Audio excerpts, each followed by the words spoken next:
E aí galerinha, hoje eu vou ensinar vocês como desenhar Gary, a cobra de Zootopia 2, aquela cobrinha legal que só tem um dente, galerinha. Basta você agora pegar esse material e ir pro vídeo comigo, galerinha. É só você seguir agora todo esse tracejado que eu vou fazer aqui ao lado. Vou começar pela parte da cabeça da nossa cobra e fique até o final para que você possa aprender a fazer a parte da pintura, galerinha. Só peço a você que possa se inscrever, ativar o sininho, ficar ligado no vídeo. E é isso aí. Vamos aqui agora desenhando junto comigo, com JM Design, o desenhista.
Agora que eu estou terminando aqui a parte de todo o desenho da cobra, eu vou fazer a parte exatamente dessas escamas, galerinha.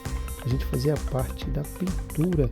Iremos pintar exatamente os olhos de amarelo, essa parte aqui dentro do peito dela de um azul mais clarinho com um azul mais escuro para dar sombra, e faremos o detalhe para dar brilho nela de um azul mais escuro e um outro azul que é o azul água. E olha que legal que ficou o nosso desenho.